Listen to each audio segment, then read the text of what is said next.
We're going to talk about Hermetics. This is a very interesting topic for us, Elie, because from the Servants of the Light, I know that you had a lot of this also, because the Servants of the Light also use this a lot, and it's one of the techniques that occult orders use. But this is very interesting because I'm going to do a short historic introduction to situate people about the origins of the Hermetic system. Or the Hermetics, that we call it the Hermetics. And this is something that we use in our own practice. We use this to put together in sequence the inner workings of our own tradition and developing the priesthood in those workings. And this is one of the things that I really then developed myself with other priesthood, and we worked in collaboration so that we could enhance the work that was done. And this was, of course, tested and then applied and see the results if they were good or not. The Hermetic system, as we know it today, has its origins in the art of memory. And this was something that was really practiced by some of the most proclaimed philosophers in antiquity, as you know, which is very interesting because I know that Socrates was not really a big fan of this memory technology. He actually, rejects that a little bit. But Plato thought that this was very useful, and also other philosophers thought that this was very useful to have a memory of the sequences of their speech, or to recall some of the information that they would have to use in their own exercise of philosophy and dialectics. This comes together in the 1600s, 17th century, and this is done by Giordano Bruno. He was burned at the stake in the 1600s. So we're colliding with the Renaissance right now, and this particular technique has been used in speeches, discourses, very philosophical concepts and techniques. So now Giordano Bruno pushes this even further. He actually turns the memory technique into magic, which is here that we want to actually be. The images, or the stations that they call it, that they would memorize to have a sequence and to work as sequence of images or of recollections of pieces of speech.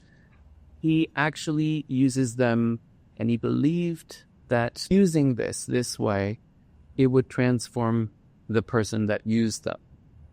So he uses the orders of symbolic stations, and we do this in the path workings that we use in Hermetics. Vivid charged images that have specific symbolic meaning and walked in this sequence. The Golden Dawn picked up centuries later and renamed it path workings, but the same techniques. Now we're talking about a technique that hasn't changed in 2,500 years, basically, in terms of its core. So this is what we do. If you look at the Loris Ascroft Norwiki path workings, the carefully chosen symbology of each of the images of the path working will lead the initiate through an experience that could be and should be transformative. And this is exactly what we do with our path workings in our own tradition, because what we want is to have the inner workings of the tradition be worked out in this particular way, so that it could get into the subconscious mind of the initiate, which is a wonderful way to go about it, and history behind us. My thinking about it, when I was thinking about it this week, was about Hermes Trismegistus and his writings, or accumulated material accredited to him in 100 to 300 CE in Alexandria. I have so much to say right here just based on what you're saying. So I understood Hermetics as sealed inner and of the mind, and about gnosis. That the notes I wrote while you're talking, first tool in magic is the mind, really. And with the idea of epistemology, which is philosophy of mind, mind is the field, the infinite field that maybe all reality really rests in, the mind of God. And Plato and the Neoplatonists really thought the universe had this really crystalline structure that was all mathematically patterned, and that if we could enter in one location and we knew the technology of moving around the patterns, we could establish gnosis of and participation in the ultimate reality. So I always believed that was true. I didn't even think about it too much as a younger person. I just thought this makes sense. And the Druids did it. They had a tremendous amount of effort spent on memorization and learning by memory. And then the way I always learned in college, because I was a visual thinker, was I built a pictogram of the subjects and I put them in rooms. In fact, I've even said I use the Crystal Palace all the time myself. I go through a corridor of a certain type of information and I open a door that's going to take me to a little vault of material, and then I can go in there and I say I can look in the card catalog. It's very similar to the studies in the Akashic records, so that psychics use all the time. So for me, Hermetic work is mental and interior, and it's very difficult to it's personal gnosis a lot of times. But when you did exactly what you said, you practice together, you build the path workings, you create a mental structure that you're going to follow and use, including visual. We really use a lot of visual imagery in our Hermetics. Then you take that to the group, and when you experiment with it, everyone should be consistent and coherent because it is representing actual reality. If it's all personal gnosis, unverified personal gnosis, there's often a lot of discrepancy. It doesn't result in the same things from the individual practitioner. So my taking of it was, thank goodness, and I was going to ask you a lot about the history of Hermetics in the Alexandrian tradition. Was it in the Gardnerian tradition? Was it in other forms of witchcraft? We know it's in other forms of occult study, seriously. Masonry, Rosicrucianism, the Hermetic Order of the Golden Dawn, use it, and teach it. It's also fundamental philosophies that are older and established, and we can say part of the perennial wisdom. But because we use Hermetics and concentrate on it probably 50% of the time, you develop an inner solidness of why things are the way they are, where they're located in relation to other things. That is what is important, and the help of the system is really crucial for that particular piece that we just mentioned. It is about connecting ideas, connecting concepts, going through things and working them through the subconscious mind. And this is very important because that's where they should be. In a work in our tradition, the work that it's done within the Hermetic work, it will always follow the physical work, which is done in this plane, in here.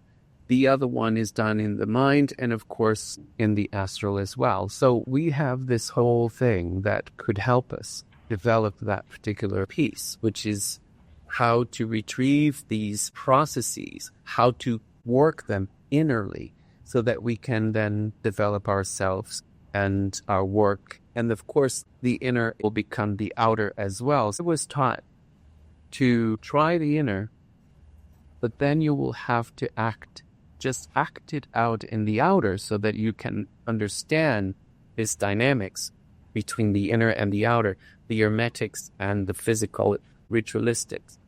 It is very interesting how you do. And sometimes I do this exercise, which is very good, which is doing a whole ritual in hermetically and then do it after non-hermetically.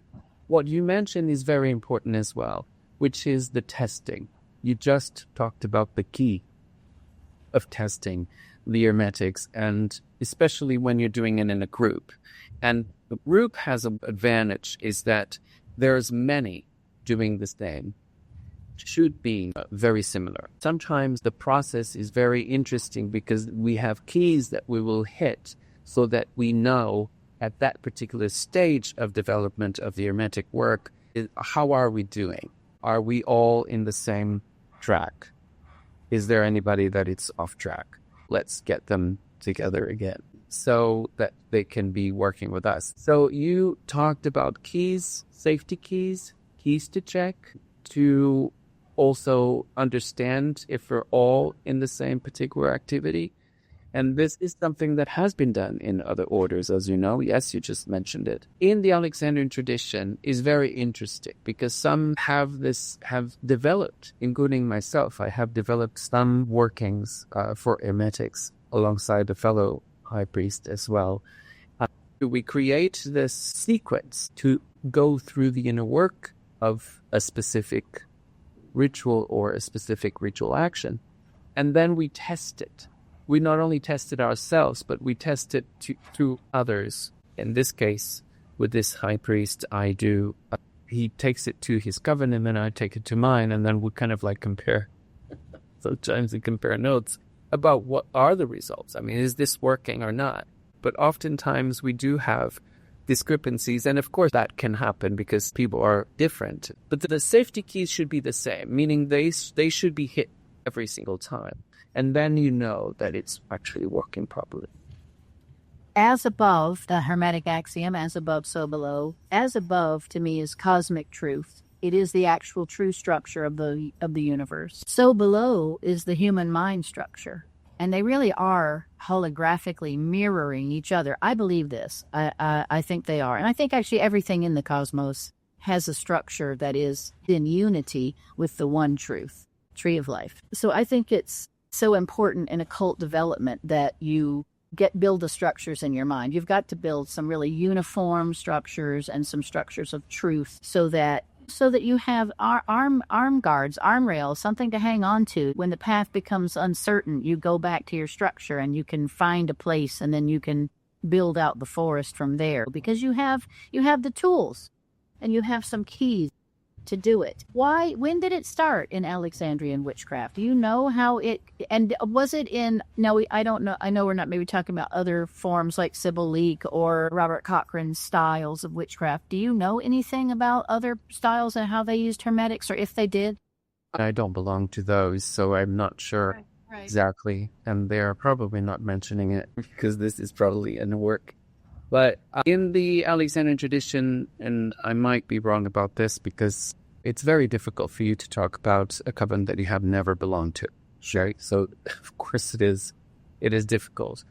But I know that the passing of this particular thing has been done through several other people and that I had contact with that learned from the Temple of the Mother, or people that came from the Temple of the Mother, initiates that came from the Temple of the Mother. And this is very important because you can see where and in what time that was developed. I feel that, and this is what I gathered, that there was always some sort of Hermetic work, either influenced by Dolores.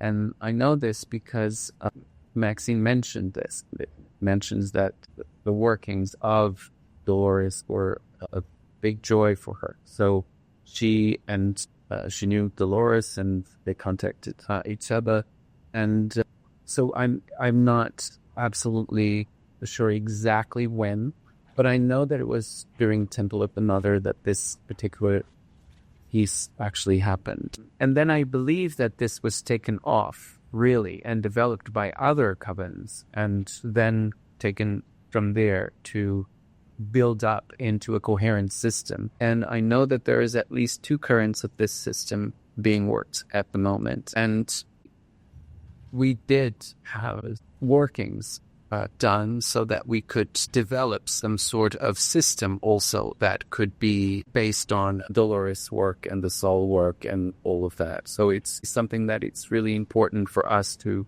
understand, is that this came from the art of memory, but also developed by orders, occult schools of the 20th century. So I'm absolutely positive that it was also used in the Temple of the Mother exactly at this time when Maxine was developing it in there. I don't believe that this was in the beginning, was not as structured as we know it today. And the reason why, it's because it was probably developed. This is a very interesting thing about the arts of memory and this whole thing. There is a piece of history that tells us that they use this to really kind of awaken the knowledge that was already in the individual. This was actually a technique that was used by philosophers as well. Socrates, for instance, would use the Socratic method exactly to shed all of the resistance from the person that he was talking to so that they could have realizations of knowledge. And this is exactly what we do. The effect that the Hermetics have are of many folds. One of them is to exercise inner work, which we do use in ritual. The other one is to develop the individual. The impact that this has in the subconscious mind of the individual initiate is incredibly beneficial because it is not empty ritual anymore. When they go to circle, they will have this wonderful tool and they understand the physicality of the ritual through their own inner workings, through their own hermetic exercises that they did previously in preparation for this particular piece. So this is done sometimes ad lib, which means that if the teacher is very good, he or she can lead you through the inner workings, through hermetic pathworking, and bring you to where they need to be. This could be a way of individualizing the hermetic system, meaning for each student you will have this particular ad lib, and then you would develop their own induction in this particular system. So the good teachers would have that ability to ad lib, very much like the philosophers of the old world, where they would ad lib. And, hours and hours, days sometimes would pass by and the audience would just renovate itself and they would be there listening to them. There is almost like a hint of divine inspiration here. Of course, we're talking about Hermetics. Of course, we're talking about Hermes and, of course, the mind and all of that.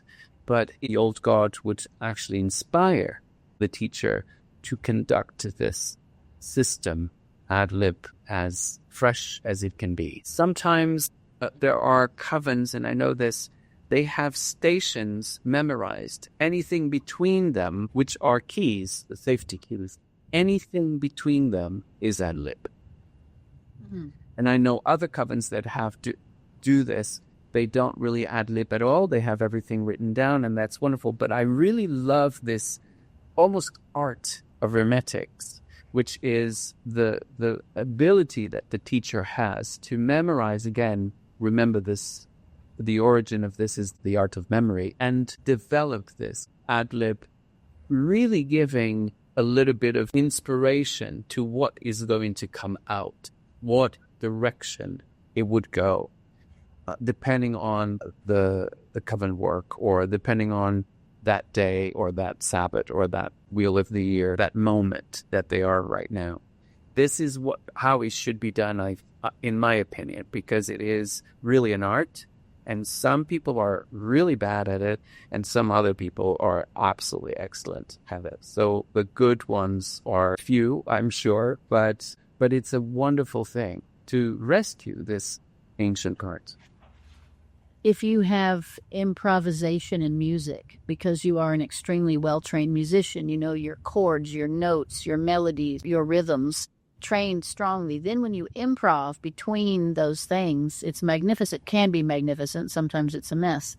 But because you know the foundations, then you can build something in between the stations or the keys. There's these pictures of Alex with a wall of books behind him, and some of them I believe he has actually a book in his lap or papers in his lap, and the students are sitting on the floor around him. We know he was a huge student of the occult before he started witchcraft and continued to be. So I felt like he lectured and taught about probably many things. You and I had talked recently about tarot cards, and those are keys. They have developed into that. Maybe they were originally a game, but then Eliphas Levi began to connect them to the Hebrew alphabet and numbers, and they were unfolded, don't you think? I mean, many magicians have commented on tarot cards today and use them as a doorway into a tremendous amount of arcane knowledge and understanding. So I kind of look at it that way too. We know some of our techniques are very specific energy body work. We've got to get control of our energy body and have it flow and be healthy and well. So we've got some real specifics for that. Then we have development of knowledge, right? We want to understand deeply what we're doing and why. So we have those kinds of lectures. We have lots of great path workings, as you said, and many developed in individual covens.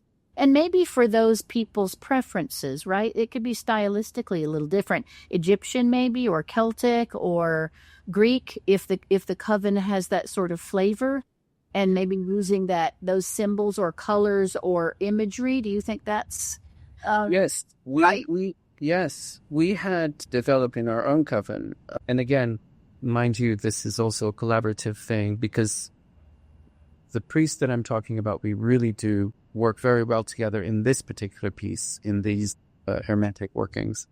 And it is out of necessity. Again, I'm a big fan of the need. So nothing comes out of if it is not necessary. And that will fuel the divine inspiration for this particular creation, which is the creation of path workings that will serve the work of the coven. And for instance, we have workings on the watchtowers and the quarter lords, and we have developed that because we needed something that could then develop that particular piercing of those levels that we need to be piercing when we're calling the quarter lords. And of course, that would be a preparation for that work, and it's very, very helpful because it will take you into that few seconds that when you're calling and you really need to be doing that work. It will help you to achieve that. So the training of the initiate in Hermetics is essential because then we can develop that inner work. We can enhance that inner work. We can have the training on that inner work and then apply it when we're doing ritual. Because ritual is done by physical ritualistics, and also inner work that will go along with that particular physicality. So any kind of ritual action will have an inner action as well. And that's our nitics. As you train to wave that wand or to use that athame, you will also have to train your own inner particular action that you need to be doing when you're doing that. So this is it goes along and develops as the coven is needing of that. And that's what we have. And we have a lot of that work because we developed it as the coven was developing on the inner workings. Dion Fortune uses the phrase to make the contact, to make the inner plane contact or establish the contact. So my understanding of that is through a rote path working or a visual storytelling meditation in your mind over and over, you actually change your ability to vibrate to the contact. Therefore, I know people who don't do this won't really understand what we're talking about, but I wish they would start to really practice in deeper ways, because once one contact is made with, let's say, a being, like a quarter lord, or an angel, or an element, or whatever it is, it's undeniable when that spark takes off and you have this aha moment where you're like, oh my God, I know them. I have a personal knowledge. I have personal gnosis. I've made the contact. So if you can imagine doing physical ritual in a beautiful temple, in a wonderful space, or outside in a beautiful woodland, where you've worked for maybe a few years on your contacts, then you do the work of it, the ritual, and the contacts are there because you've created space in your own mind for them, and the group does it collectively. I mean, you've got fireworks. You've got real fireworks then. This is exactly why we do it. It is to establish a current of work that is strong, that is effective, that will go side by side with the ritual action of the ceremony that we're doing and experiencing. And the difference between this inner work and without that is enormous. It's called empty ritual. I was just going to say it's empty ritual, and there's an awful lot of it. And there's an awful lot of it in religion, too, formal religions or orthodox religions, and where you've just learned the pattern of the words and everyone goes and mimics the thing, but it doesn't have any weight in the heart. There's just no real internal experience or recognition. So that's another reason I think the Alexandrian tradition is invaluable as such an important occult lineage or style of occult work. Is it really delivers if you'll put in the work. Now, there's a caveat there, because if you don't know the Hermetics, or you haven't been taught well, or you don't do the practice of that work, then those contacts really won't be able to be established. I do think this, though. I think, going back to Socrates, and I think about his ways, he makes you strip your own mind down, right, and think for yourself, which I really love. So if you were alone on Earth, this is one of the ways I challenged myself. If I were alone on Earth and I was trying to make contacts and I didn't have any teacher and no written books and no other knowledge, if I went to the same tree every day and sat by the tree and said, please help me, show me something, give me something, it would still happen. I would develop some sort of inner contact with the beings around me, the spirits, the elementals, the tree spirits, the animal souls, the gods. I believe this, that they would still show up and that they are independent of humanity. First of all, they're real. They're not just in our mind. It just so happens that our mental structure is harmonious with the cosmos, and they're perfectly designed for each other, actually, human mind and the exterior reality. And that's why it really works. It's very tangible, isn't it? The effects of the particular system. I wouldn't call it a system. I mean, it is a system because it has a consistency of stages. You will apply different themes to it, meaning you're going to do hermetics about casting, or you're going to do hermetics about the contact with the core lords. These are things that are tangible.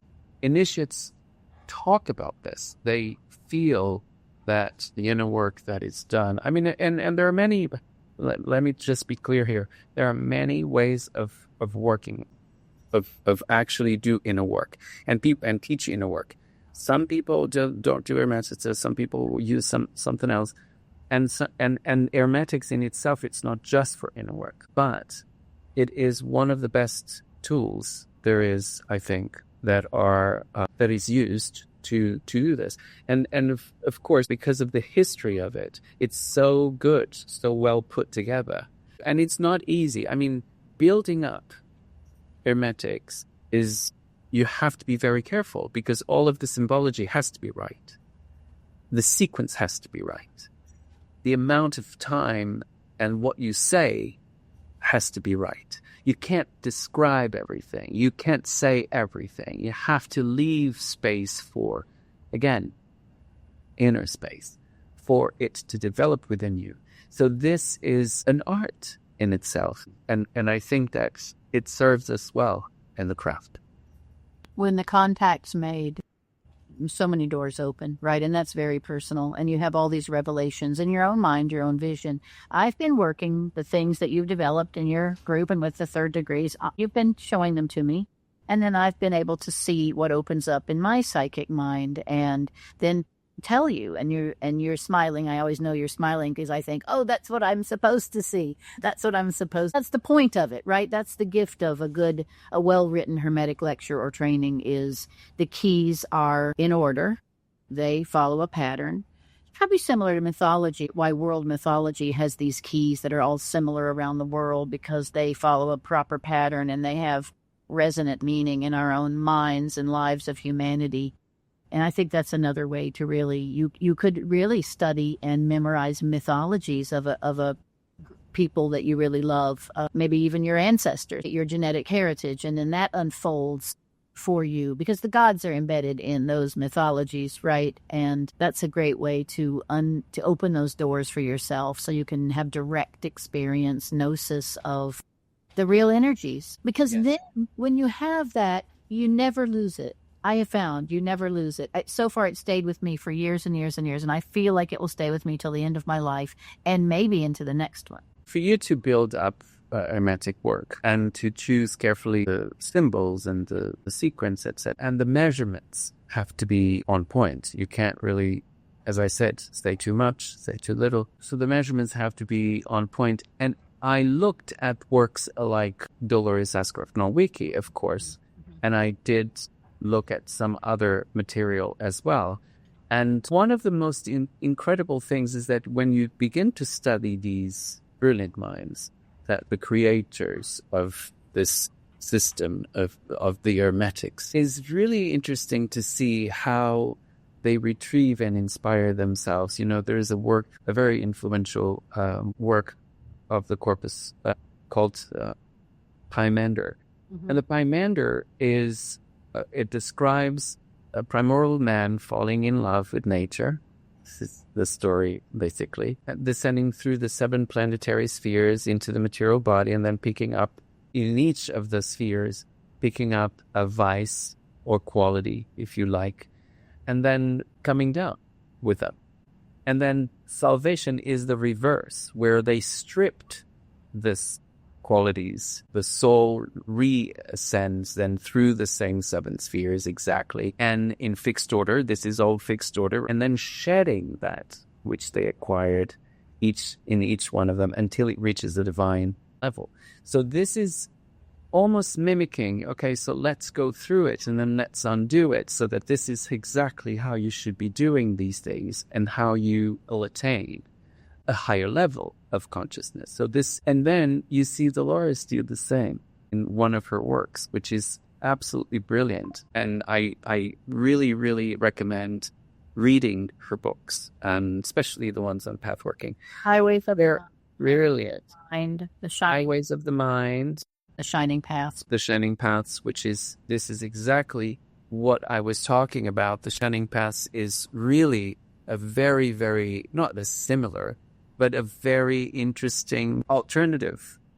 I'm sure she was influenced by the Pymander, because it's clear. It's clear this ascending and descending on the tree of life and all of that. It's just brilliant. A little bit more, I think, developed, but it's brilliant. And studying this gave me the opportunity to then create something new, which is wonderful to do. And I have been doing it for quite some time now. So it really is good. Why don't you talk about a little bit about your experience on these path workings? How do you feel about them, and because you have experience on this previously?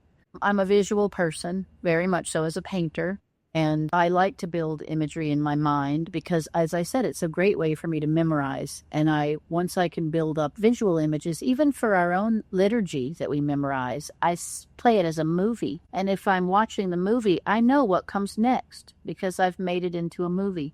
So that's how my mind works. Some people are very mathematical or numerical. Some people are very verbal, and they don't have as much visual ability. So we all want to find the technique that, our mind uses best. But so there's always a starting place at yourself, right? You find yourself in your own body, in your own mind, and then you're on a path. You're in a location that is going to bring to mind all kinds of smells, sights, hear noises, the temperature, the air, so that you're really placing yourself solidly in your own body. And then step by step, you're brought through phases of visualizations to another level, a new plateau, higher or lower, left or right. These things all have meaning. We won't go into that specifically, but if you follow them and you build them very carefully, they are really having you move around in your consciousness to opening new doors in consciousness.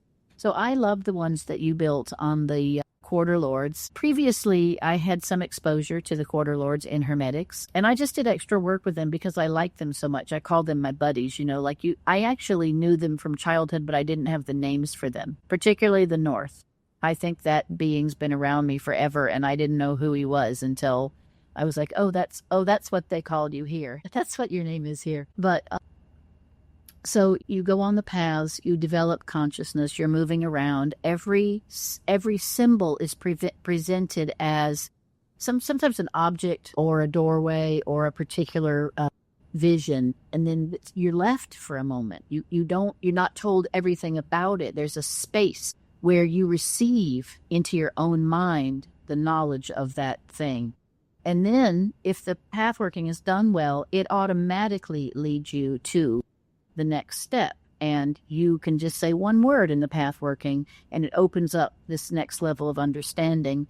I do think it's very important. So then you get to this inner sanctum. Ultimately, there's a goal with the path working, right? It's achieving the inner contact of the subject being knowledge that you're working the path about.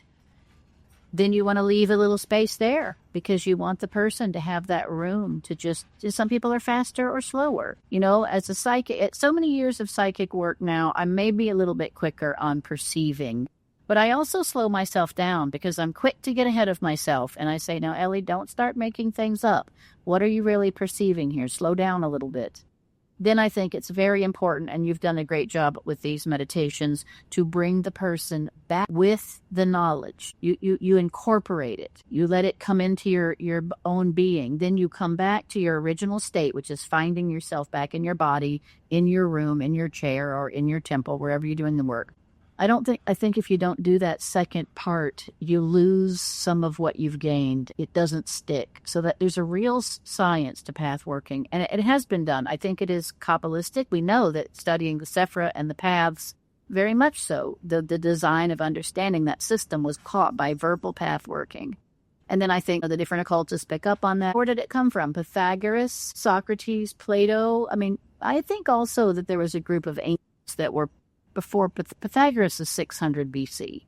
So I do believe that humans have been wiped out. Like I think ancient Egypt, the pyramids, the Sphinx, some of those temples are 20,000 years old. I don't think they're 6,000 years old. And I think we reestablished back onto these places as humans repopulated the earth.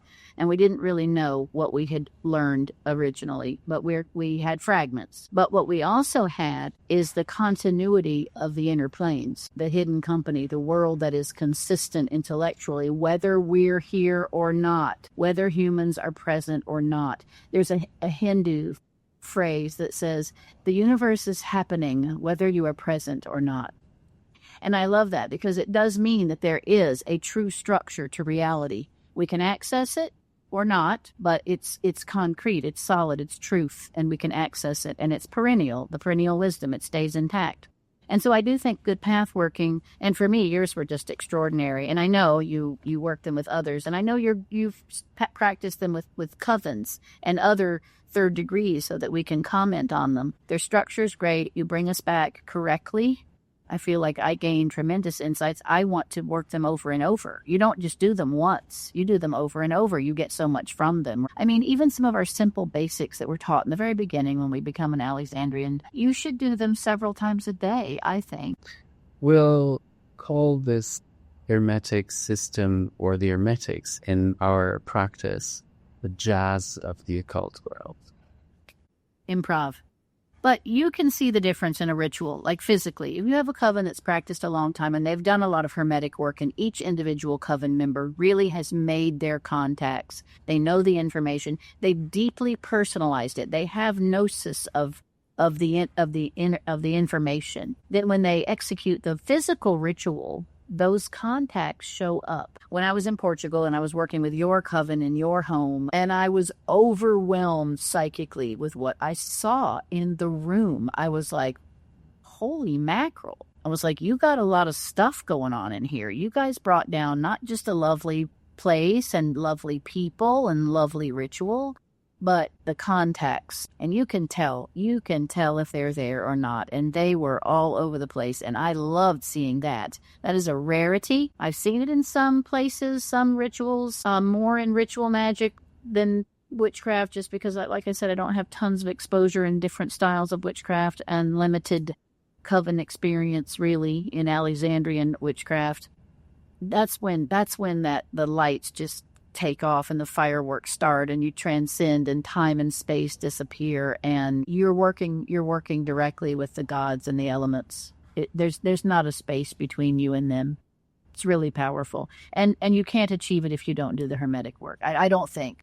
The Hermetic work, and this is probably our listeners are wondering, how does it work really? What is in it that really kind of bring you to that particular availability? Because it's an availability, it's a direct channel, and it really enhances, because it is developing your inner working, it really develops your ability to vibrate that energy, that it's correct for that particular piece. And of course, if you do this, and if all of your ritual is full innerly, meaning inside, hermetically, as well as well executed outside of you, which is, of course, the ceremony itself, it will happen. It will happen.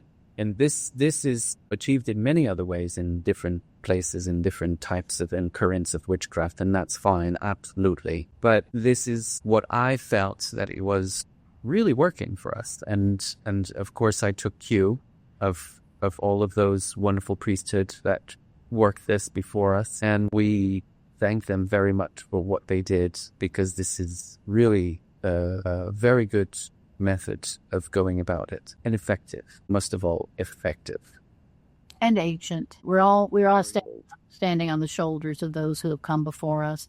But I'll go back to the brain structure. I mean, I think it's the human brain and human mind that we are unlocking these keys where we can use more of it. You know, we have a lot of potential as a human, and most people are using a tiny bit of their real mental potential. So good hermetics is really training the human mind to do more, to experience more, and to live bigger and more boldly.